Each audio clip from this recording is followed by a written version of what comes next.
So moving on, we are now here for our next session. We have our keynote speaker with us, and without wasting any further time, I would quickly like to bring on Mr. Peter Hirshberg. Please put your hands together for Chairman of Maker City from San Francisco, Mr. Peter Hirshberg. So I would request you to kindly come up on the stage.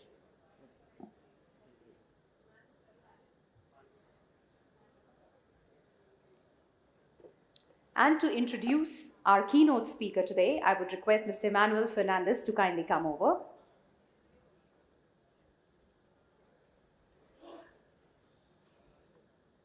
Hi everyone, thanks for attending this session. I'm Manu Fernandez. I come from Barcelona. I'm part of the team working together with our partners here in Jaipur organizing this Congress. I'm the program director of the Congress, and when we started thinking about who could bring to the table a broad perspective on how networked society is impacting different fields and different disciplines, we couldn't think of a more suitable speaker as Peter Hirshberg. Peter Hirshberg has been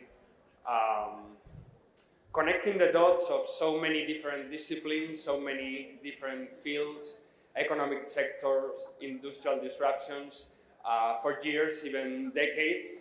So he can bring to the table inspiring and illustrating presentation of how this networked society is changing the way we think about innovation, the way we think and the way we expect new innovations in participatory processes, and how all these changes are reshaping the way we want to live in our cities.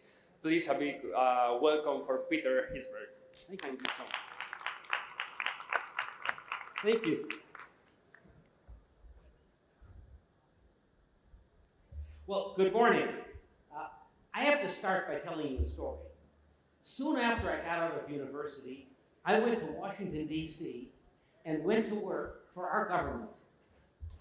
Now, my experience being part of the bureaucracy and trying to make change was a little bit like playing a video game where no matter what you did with the controller, it didn't seem to affect what happened on screen. Now, in the world of technology, we call that a bad user experience. You're doing all of these things and it doesn't appear to affect the outcome. And of course, if you do that in a video game, you get bored and you leave. And in a way, that's how I felt about bureaucratic government processes. And this is a problem because around the world today, people are getting fed up with national governments.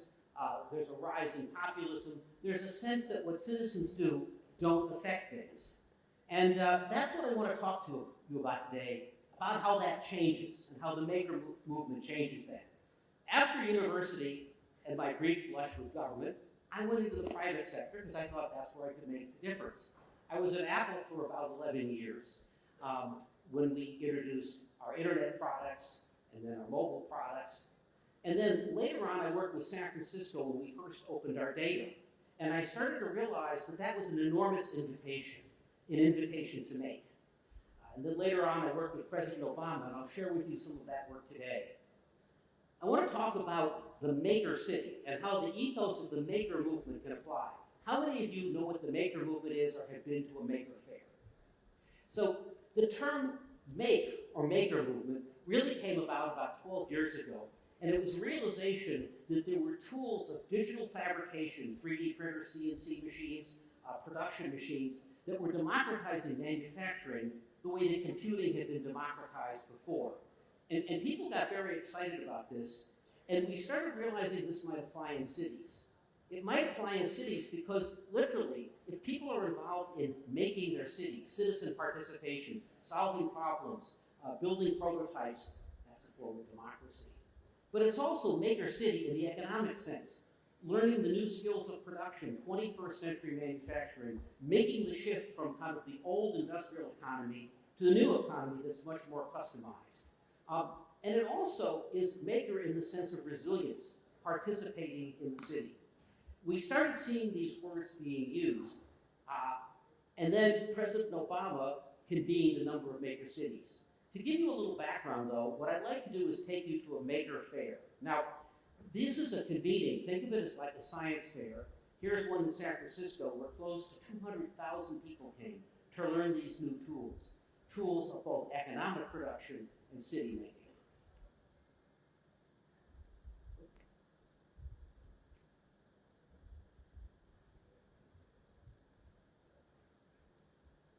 Do we have volume? Okay, let's see if we have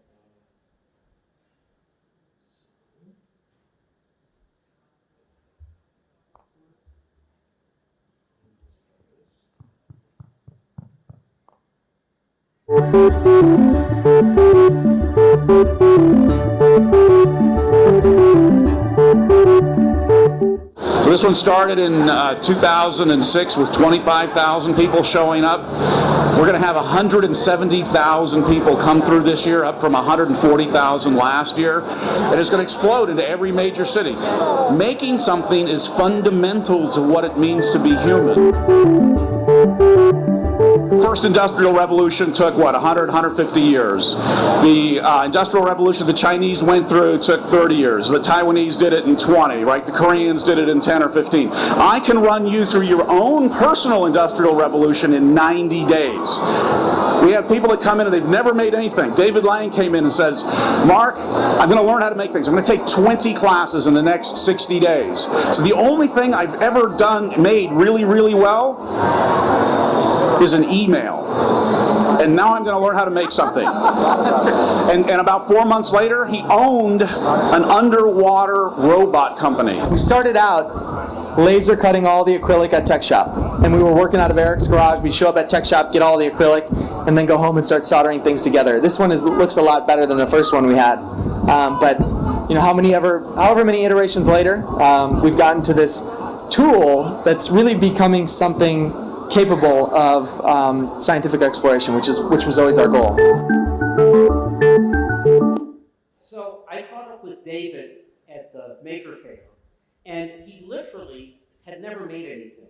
Went and he learned these tools, cutting machines, 3D printers, laser cutters, and coding, built a prototype for an underwater drone.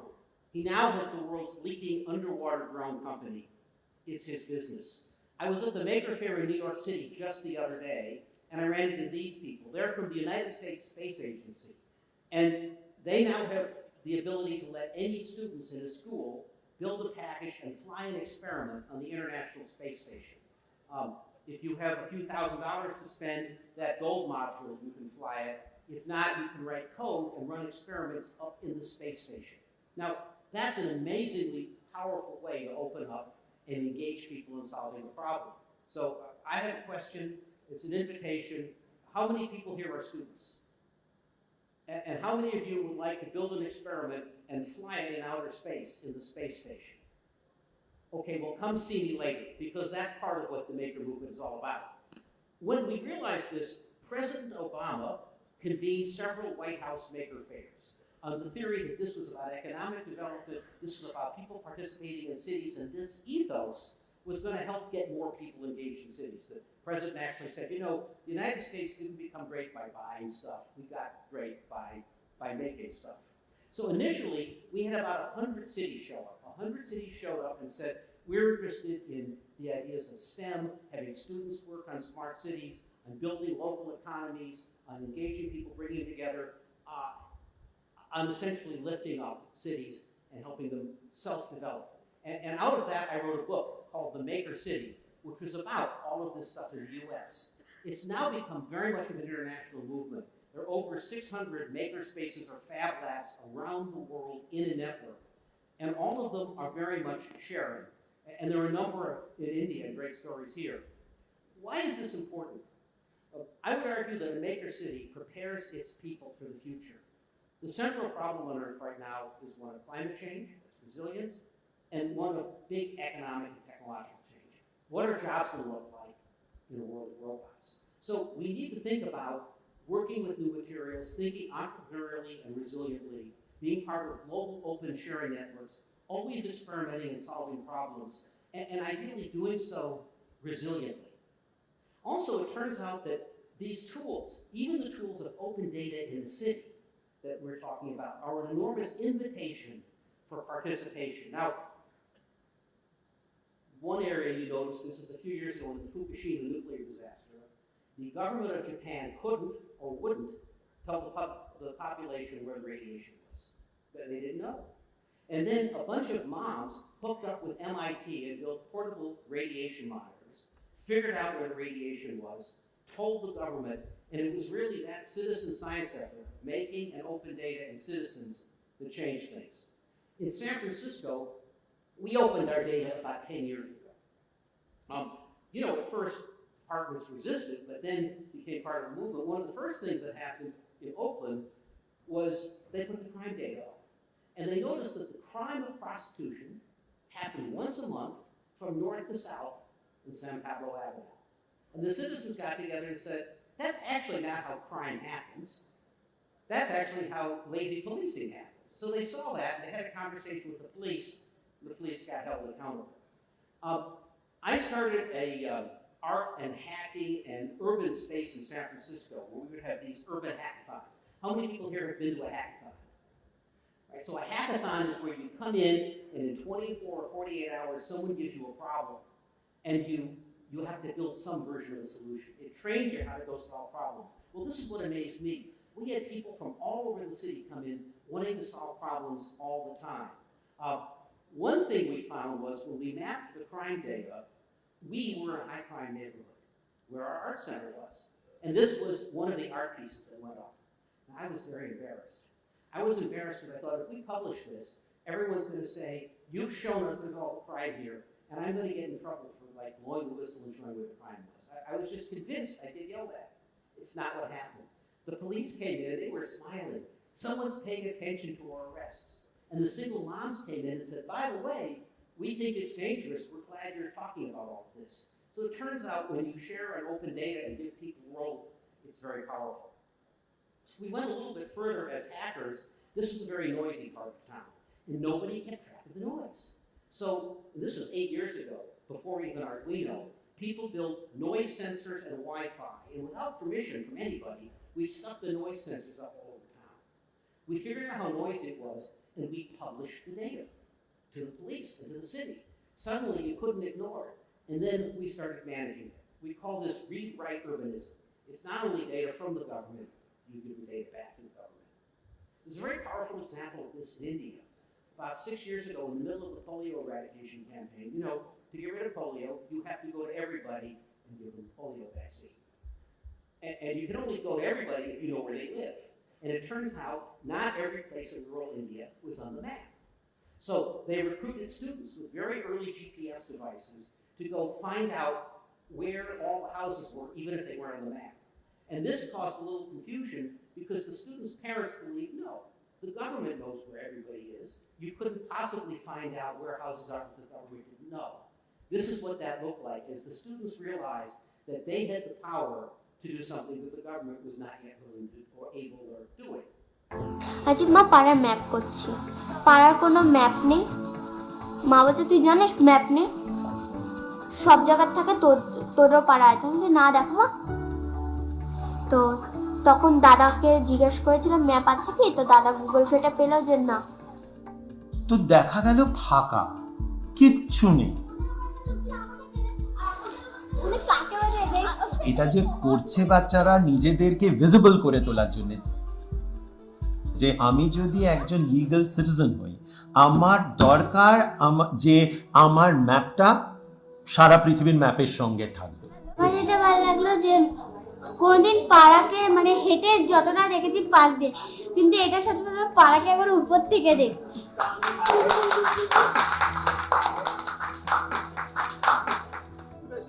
এলাকার কোনো বাড়ি number নেই কিংবা ব্লকও নেই, তো আমরা তারপর ঠিক করলাম যে আমরাও যদি এরকম পুরো এলাকাটা একটা নাম্বারিং করে দিই, আমাদের কাজ করতে অনেক সুবিধা হয়ে যাবে।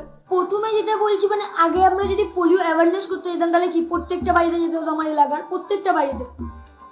যেটা সত্যি কথা বলতে যে অনেক সময় ওটা খারাপও হয়ে যেত, যে এই বাড়িটা মিসিং হয়ে গেল কিংবা এই বাড়িটা হলো না। আর এই মোবাইলটা একটা জিপিএস বলে একটা রেকর্ড লোকেশন আছে, যেখানে ডাইরেক্ট আমি যখন ওই রেকর্ড লোকেশনটা নেব ডাইরেক্ট ইন্টারনেটে চলে যাবে। So that's a very powerful way of being found, knowing who you are. Thanks to all of you. And we see this globally.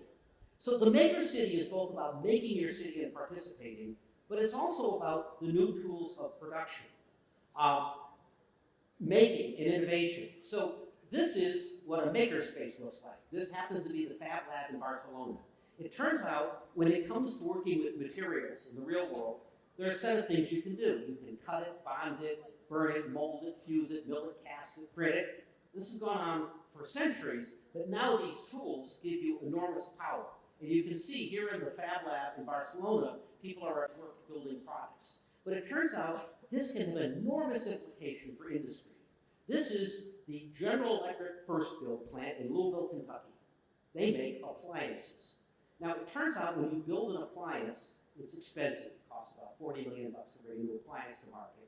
And if you think about it, appliance customers are not early adopters.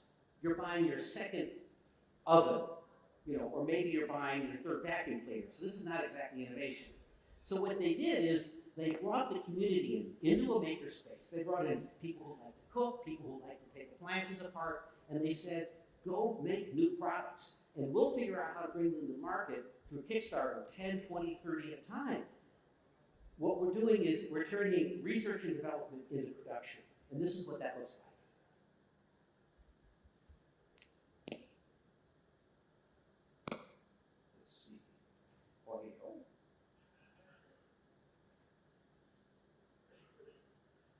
Okay, I have to tell you a story. I used to run marketing at Apple Computer. And back then, we do product introductions, and occasionally things.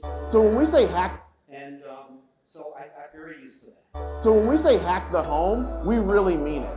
Our hope is that you might take an oven or a refrigerator or a microwave, go ahead and break it, because we know you're going to come out with something cool from that. Most hackathons come from a software perspective.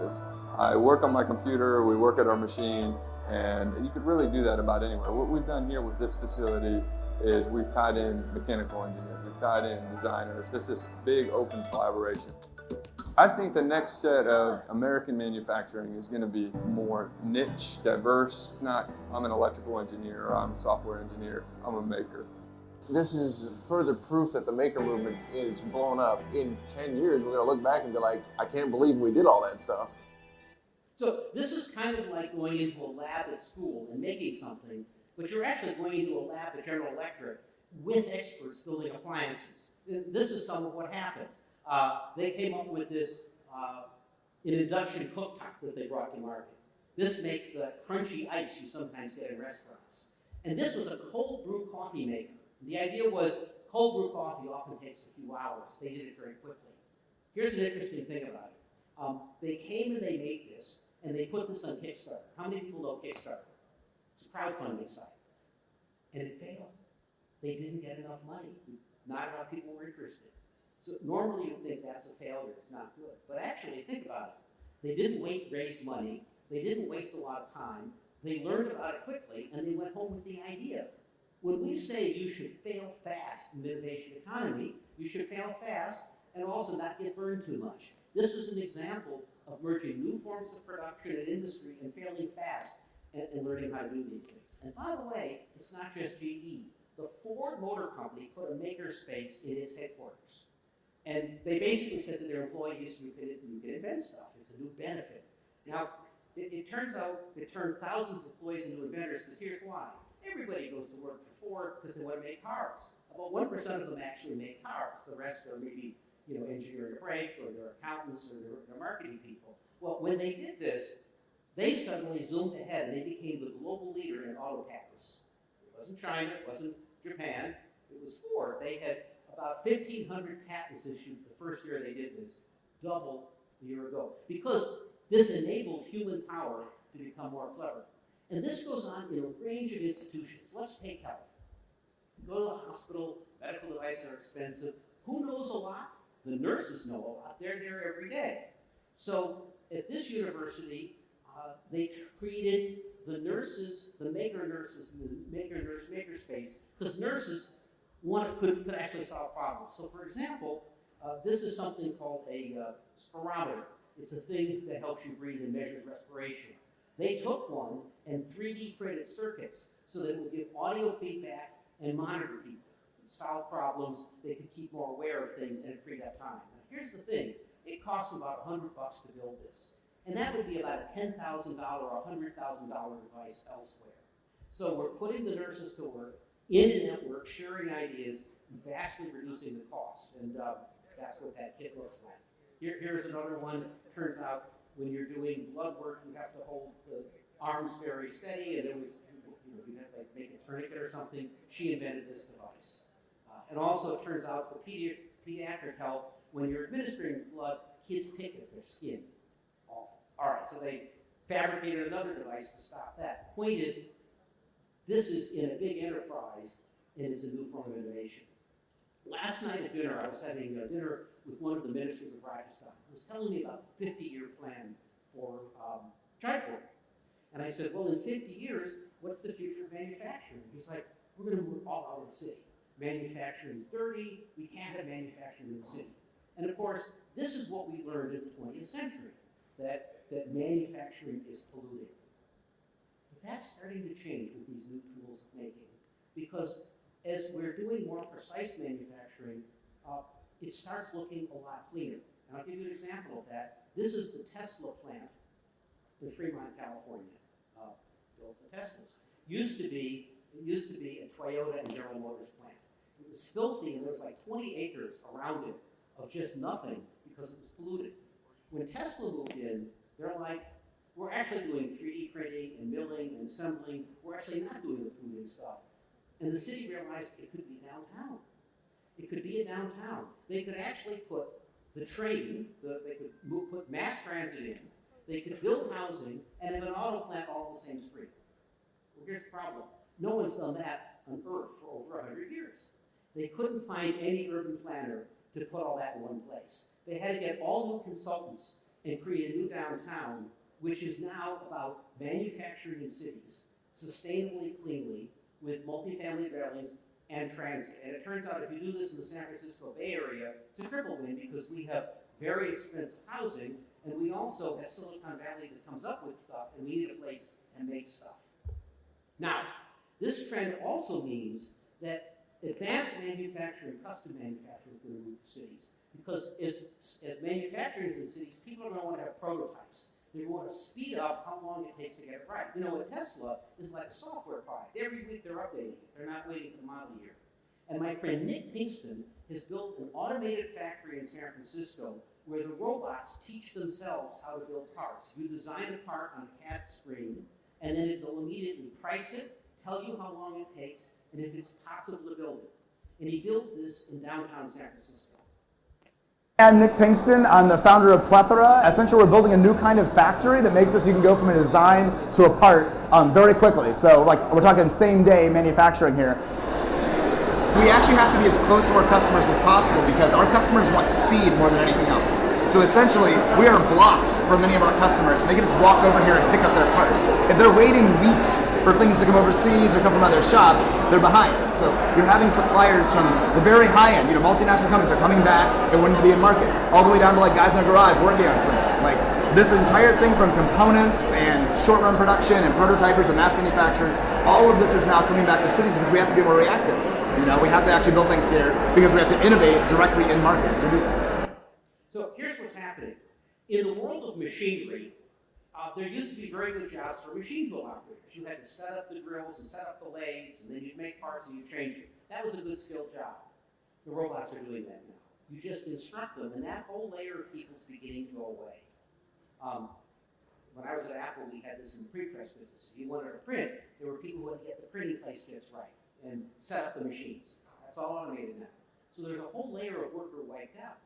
But instead, now more people can design parts and prototype, not unlike you can do desktop publishing. So this is part of that enormous change. Another thing you see is a change in the physical urban landscape. As we start bringing manufacturing back to cities, and as innovators go into cities, space that we used to think was really awful and throw it out is becoming the most important stuff in cities. This is especially true in port areas, in shipyards. So New York had the Brooklyn shipyard, the Navy Yard, In World War II, it employed 60,000 people. It made more ships than anywhere. By 1990, everybody had been fired. They didn't know what to do with it. But suddenly, in this new maker, entrepreneurial, urban manufacturing economy, that once decrepit space is the star of New York City. And the same thing's going on in San Francisco and in Amsterdam. New York City has been working to redevelop the Brooklyn Navy Yard, bring it back to life, recreate it as a home for good-paying industrial jobs. What you have is manufacturing the traditional sense of making things, but it's being combined with high-end design, with new technology, with art, woodworking, metalworking. Currently, the Navy Yard has 275 businesses, and we've created about 6,400 jobs. We're doing a project called the New Lab. We're creating spaces which will be shared by a whole series of innovative companies based around rapid prototyping, new manufacturing, and 3D printing. We're hoping just to become a catalyst that'll spawn a whole slew of different types of economic innovation. Now, what's happened is cities have become enormously expensive, and we're now looking to figure out where to move elsewhere. So we know that cities are cauldrons of innovation. People move to cities, starting with slums and then up to bigger cities because there's economic opportunity. Why is that? Well, the science shows the more you compact people together, the more ideas they come up with, and the more innovation there is. And that's particularly true today. Why? Well, density leads to innovation, and a lot of this is because of the internet. The fact that we have the cloud means you don't have to go buy all of the equipment. You can put 5 people in a room, and they're using Amazon Web Services, or they're 3D printing. So this pulls for putting people dense in cities. It speeds up business processes. Large businesses learn from smaller. You have all this open collaboration thing, and it feeds in itself with the best cities getting richer and other people feeling a little bit left behind. So this creates a problem. Cities are now brilliantly successful, but they're exacerbating inequality. They're exacerbating inequality because the secondary cities are feeling left behind, and politically, you see this all over the world. So, for example, here is a map of the United States of where the venture capital goes. You can't see the outline, but trust me, it's California and New York. Basically, where the venture capital goes, that's who voted for Hillary Clinton. And where nobody got nothing, they voted for Donald Trump. So kind of what you realize out of this is we have to take the benefits of urbanism and spread them out. It's not just about moving to the cities, it's about taking what's brilliant about the cities and putting it everywhere. Your vice president yesterday noted that before he was the minister of urban, he was the minister of rural. And there's a jazz between the two. We want to move those things out. And that's very important right now because around the world, people are very worried about the end of jobs. It's what led to Brexit. It's what's led to United States politics. And both the United States and India and China are blessed. We have a lot of smaller cities, so we can experiment with them. So I'll give you one example. Pittsburgh, Pennsylvania, very successful. It used to be the steel capital of the United States. Okay, well, that went away. But they did a very good job of turning and becoming the software capital. And then they turned again, they become the robotics capital. Uber raided the university for all of their robotics people there. And in the course of this, really bright leaders in the city came together and said, kids are learning differently. This was 10 years ago, right? Kids are playing video games, they're on mobile phones, they're not paying attention to the teacher. So they said, we need to make going to school more like a game. And they came up with the idea of putting makerspaces starting in about 3rd grade in all of the public schools. This is what it looks like. Dream Factory is a combination of 3 classes that were previously separated. The art room, the tech ed room, and computers. All 3 teachers collaborate and bring together art and engineering. When it's hands-on learning, it's something that you want to do. What we need are measurements. When you have a board, take a look at your board. I think it adds to our traditional wood shop, metal shop. Students are programming interactive games, building robots. Do they want to do 3D printing? Do they want to do painting? Do they want to do sculpture? This is not a gifted program. It's not an after-school activity. Every kid is getting this in our school. Now, what's interesting is, in addition to learning these skills, they're really learning about how to learn in a lifelong way, because whatever they learn when they get out of school, it's going to change. They're also learning about collaboration. For example, that starfish on the right, named Stinky, Stinky was drawn by a 2nd grader. And the 8th graders had to figure out how to turn Stinky into a 3D product. They learned that design is about solving other people's problems. And we're seeing this play out in many ways. You know, in the world, the buildings that we revere the most, that we pay the most attention to, reflect our values. So, you know, here in Rajasthan, we have wonderful places like the City Palace that reflected that golden era. In Florence, in Italy, we have the churches because that God was the most important thing. You go to the United States, the Empire State Building and shopping centers, well, that was important. Commerce was very important in the early 20th century. Well, these days, some of the most exciting places on earth are innovation centers. This is at Case Western Reserve, and this is the most popular place on campus. It's ThinkBox, and when you come in on the bottom floor, that's where the community comes in with ideas. Then there's a prototyping lab where they can actually come up and build prototypes. And if that goes well, there's a manufacturing lab. How do I turn that into a product? And then upstairs from there is the entrepreneurial center. How do I actually bring it to market and get funding? And then up there, okay, if you're actually going to do it, you have startup offices. Now this thing started as just an experiment in a room, but it was so successful they raised $50 million and it's the most popular place on campus. And not only that, it's completely open. They wrote an open source book on how your school can do this. You don't have to spend $50 million. The point is, this movement is about sharing on global networks. Let me try the audio here again. The guy you're about to meet, my friend Mark Roth, was a homeless guy in San Francisco. He was homeless because he was a coder who came to town. He wasn't a particularly good coder, and he ended up in the street. He took his last $50 and joined a makerspace. My name is Mark Roth. I'm the founder of the Learning Shelter, and basically what we're trying to do is take the learning and education model into the homeless shelters and make a deep impact on homelessness. I decided to create the Learning Shelter. It's a 90-day live-in program that takes people out of the homeless shelters and then teaches them the skills that they need in order to go out and find jobs. I found a community, it's called the Maker Community, and I became a part of it, and I learned as much as I could, as fast as I could. Between 6 months and a year and a half, I went from being homeless to being able to just barely support myself to founding and running a business that's actually doing quite well. We're going to go out and we're going to source people who need new skills, and we're going to bring them in and we're going to teach them those skills. They're everything from 3D printing to making t-shirts. When they walk out of the Learning Shelter, they're going to have the basic understanding of how to use this stuff to get a job. You know, part of all of this is we're learning a lot about education. These are skills that are informal. You learn them one skill at a time. You're unbundling an education into the skills you need to solve something. There's a lot that's being learned there. By the way, if this idea is so new, this maker thing, how come 100 years ago, about in 1921, New York City had the America's Making Exposition? Did they steal the idea from us? Okay, well, it turns out 100 years ago, immigrants were streaming into New York. And New York was all about production. And they had the same tensions we have now. The people who were there weren't too happy about the immigrants. There were tensions. So what the New York City people did is they wrote a book. They wrote a book about making, and they said, think about all the skills around the world. Look, those people from Italy, boy, are they good with marble. And those people from Yugoslavia, boy, are they good with wood. It turns out that there's something communal about this. Unlike coding when you share a screen, you're sharing ideas, you're doing things together in a community. And that's a very powerful notion here. It's also very powerful because all of this goes on at a time of gut-wrenching change.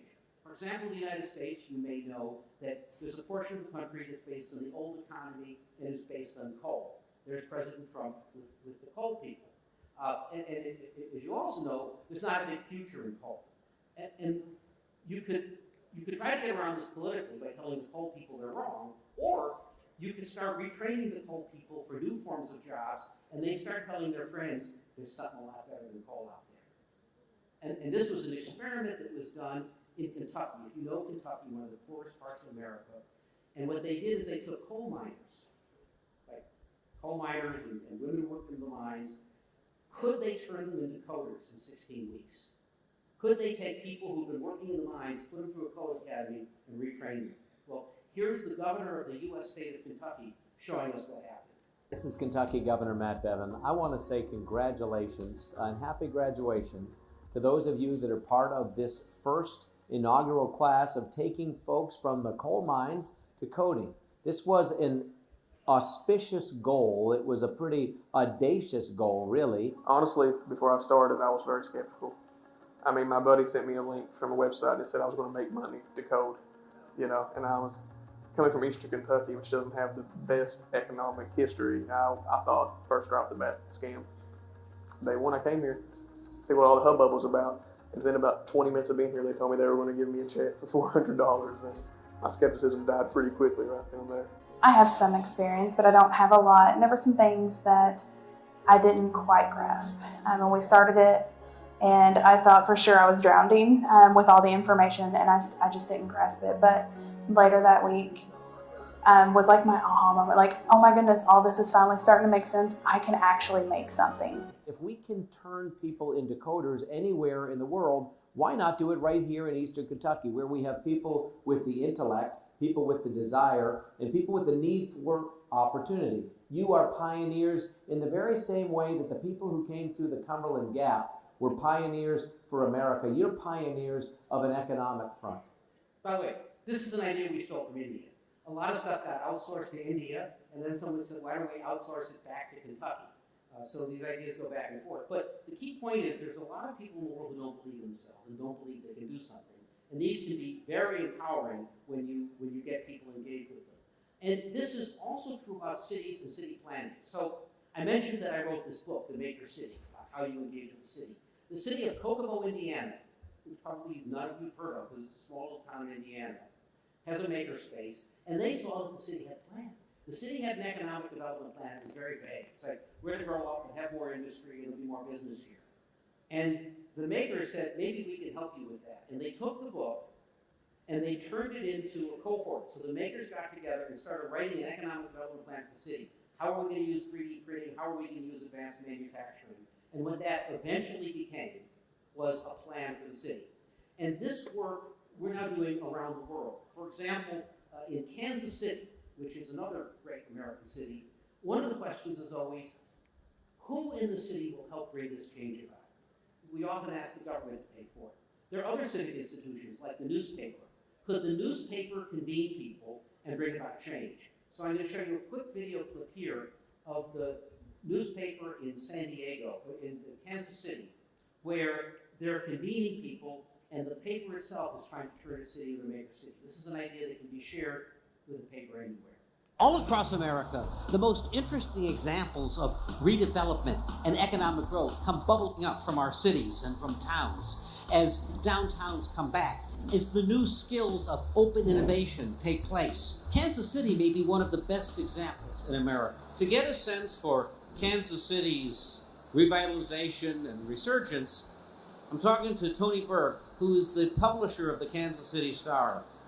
Tony, give me a sense for kind of how the city has been evolving in the last few years. The city has been really getting stronger in its entrepreneurial space, and I think we see a lot of businesses popping up. I think we see a lot of people moving from the East and West Coast into the Midwest for the opportunity to be in the Silicon Valley, the Prairie, and really have a chance to expand their operations. There's a real strong entrepreneurial spirit growing in Kansas City right now. You know, the Star is actually going through a revitalization right now. We'll be moving locations here in the next probably 30 days, moving into our beautiful Press Pavilion building, which is really what started the revitalization. This is a really important project. You know, this is something our CEO, Craig Foreman, came up with last year, partners us up with the Maker City movement and really sat down and started to think about how can we take a more expanded role in that? How can we be an amplification vehicle for what the future of work and industry in Kansas City is going to look like? As we embarked on that project, we brought a group of makers from Kansas City in and really sat down with them and spent 2 days really discussing what are the things that the Star can do to really help that. And out of that came really, I think, 4 strong initiatives. You're going to see a very strong maker platform that really is more of a meet the maker kind of look and feel to it. It's going to be 360-degree video views of every makerspace in Kansas City. It's going to be behind-the-scenes stories about makers that are in Kansas City. It's going to be weekly features in the paper that are going to really draw attention to these people and not only what they're doing, but the impact they're having in Kansas City.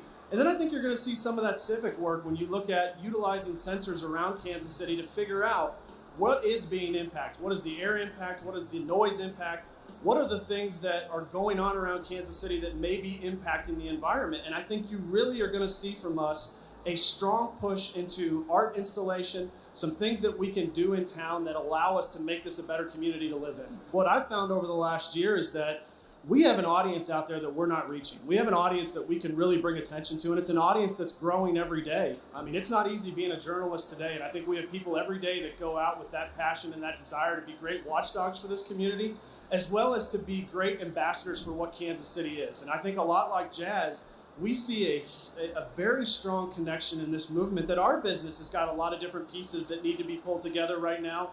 And this is just one more way for us to be not only important, but impactful in our communities. What we discovered in this is what we often call civil society. There are all these portions of the city, the scientific community, the civic community, nonprofit organizations, the arts, education, even the newspaper, that working together can help propel the city forward. And they often don't know they have a role. I call this whole movement flourishing localism.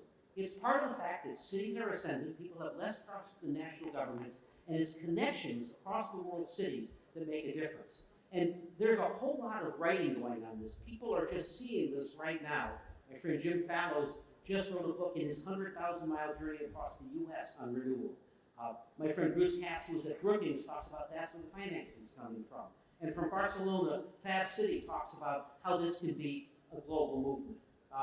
If you talk to Jim Fallows and you say, what makes cities happen? Well, they're not concerned with national products. They're focused on local things.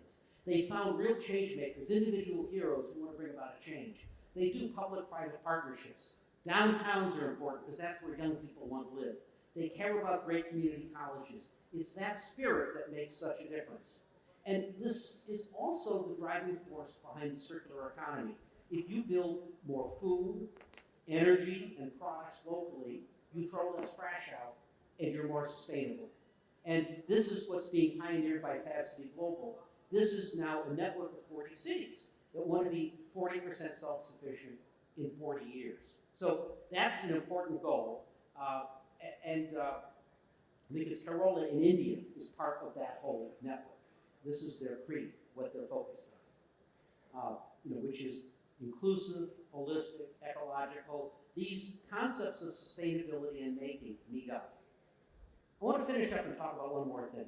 Pervading all of this is what I call a sense of agency. The sense that you can make a difference even though you didn't think you had permission. So my friend Jason Roberts lived in Texas, which is, if you know, it's big open American state, a lot of automobiles. And he was in a downtown that had been hollowed out. He went to Europe and he saw streetcars. And he noticed that in his town, where the downtown was busted and people out of work, there was an old streetcar line. But it had been taken away by the government. And he thought, what if we brought that back and made the downtown flourish? So he went to the government, he goes, let's bring the streetcar back. And the government said, no, you're in the suburbs, you don't get a streetcar. So he got a group of people together, and he said, what if we came up with this plan? And the government said, don't have that plan, because no. So then, on his own, he created the Oak Cliff Transit Authority. He declared, I'm the Oak Cliff Transit Authority, and they started planning. And the government was like, no, you're not the authority. But he went forward thinking he was. And then eventually, the government had a grant, and they didn't get it. They made a mistake, and his town got the $30 million. And because he declared himself to be the authority, that put it in place. This got me so excited in San Francisco, I decided to create the San Francisco Urban Prototyping Authority. And I made myself a commissioner. By the way, I 3D printed the badges. If anybody wants one, come see me. You can be a commissioner too. But in addition to this being a good idea, on our own downtown, it was kind of derelict. There was a big area that wasn't used. So we decided to put this to work. We changed the city planning laws. And we said for 72 hours, you could build new things, put power in, do food. We had 50 portions of the street. And we had like 100 ideas. We picked 50. We gave them permission. And then we gave them access to the best tools of making and makerspaces and Autodesk. We advertised it. And then we let all of these ideas flourish, and you could see what would a street look like that was fun, that attracted people, that had more dwell time, that was safer. We're going to show you what that looks like. In addition to showing you some of what people came up with, one of the women there wrote a song about how good prototyping is. So I give you the San Francisco Urban Prototyping Festival. There's a little something no one's talking about. It's a learning tool to work things out. 1 to 1 or 1 to 3. Get hands on, come along. Dee-wee! It's really often cheap out of sight.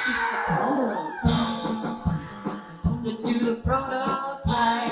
Anything can happen. There's no wrong or right. Come on, it's a learning tool. Take glue and magnet. But the paper are cool. Everything fell apart. Failure, triumph, unite. Let's do the prototype.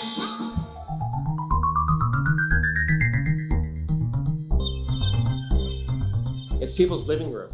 It's where people come out and socialize. And as San Francisco's civic spine, if we can't erase barriers that are dividing us right now in a space like Market Street, we're going to have a lot of trouble solving a lot of other issues in the city. And so we have to start with the public spaces and creating spaces of connection and of empathy. And from there, I think we have the energy and the positive thoughts of how to address the deeper divisions that are challenging the city today.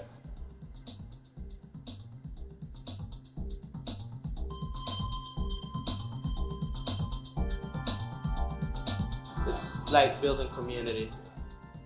So what we're really doing here is we're speeding up the urban design and development process. Normally, you come up with an idea, you have community hearings, you're not sure how to go, you build a neighborhood, it takes a long time for it to come to life, and if you get it wrong, it's there for 75 years. We've applied the tools of software so we can do it very quickly, and then measure the hell out of it, and then we know what we're doing. And why are we doing this? Because that fun and that art and that engagement draws more people to cities, make them smarter, is what it's all about. It's what we saw last night when all of you invited us to City Palace. It was beautifully lit up at night and showed what a city could be. I want to leave you with something that our city did, also inspired by light. We have a big bridge, it's called the Bay Bridge, and a number of us got together and thought, what if we turned that into a work of art? Now here's what's important. We had no permission from the city to do it. We just got together and thought maybe we could turn it into a work of art. And this is what came from my friends and I, which turned out, we got the city on board, but it started as just a maker idea. We're all moths, we all get this attraction to light. We move into this space of reflectiveness. What could turn out to be one of the most flamboyant and expensive works of public art in Bay Area history appears to be close to reality. When you stand next to the bridge, it's like being next to the Grand Canyon. If the Bay Bridge was your canvas, what would you do on it? You just move into a space of awe and terror, and we all suddenly sit there transfixed just by the magnitude of this piece. Leo Villarreal is the light sculpture artist with the grand idea. No one's ever done this before. This is something very unique. You look down one side and it's 525 feet to the water. The other side is 250 feet to traffic. Leo's interpretation of our discussions vastly exceeded anything I could have dreamed of. The impossibility is the thing that makes it possible. The impossibility is what inspires people to act around it. With this entire project, there's certainly no guarantees. It's very complicated, it's very large scale. People want to see it happen. And it shouldn't happen. These things they're not supposed to happen. The system is designed to say no. You have to try. That's what I've learned, is that you just have to go for it. So this thing got built in about 2 years.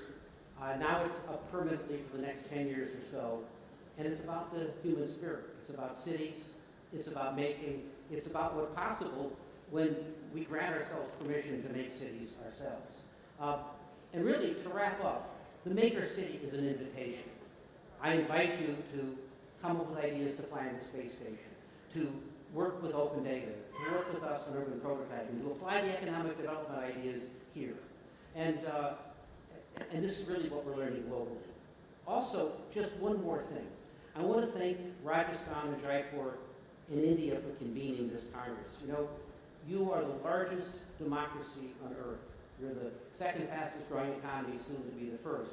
So the decisions that you make here, the way that you interpret cities, are going to have outside sway on our planet. And that's an especially consequential thing right now. And I also want to thank you, because India is conducting this conversation in a very thoughtful way. We know where, for example, China stands on privacy and on surveillance. India has been having a very nuanced conversation, this right down to the Supreme Court decision this week, kind of taking a look at how do you use a national identity system and not abuse it. And India is ahead of its Paris Climate Accord goals because it realizes that resilient forms of distributed energy are actually smarter and less expensive than kind of long-term assets like coal. So there's a great deal of learning that I want to appreciate all of you for inviting me here where I have a chance to observe an economy that is really worth observing. And I was very excited to be able to share with you my thoughts about the maker city, cities that all of us are building together. Thank you very much.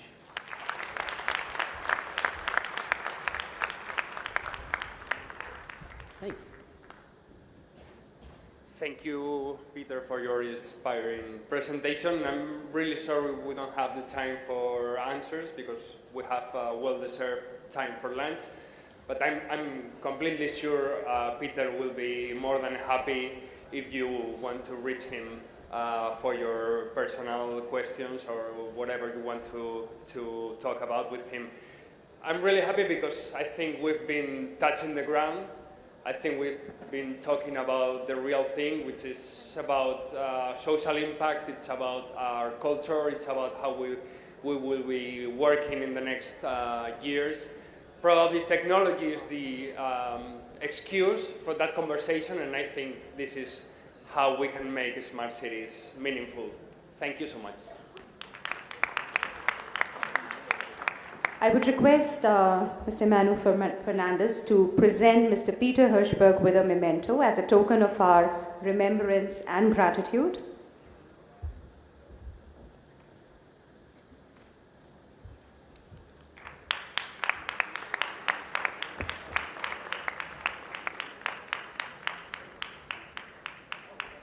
Thank you, sir.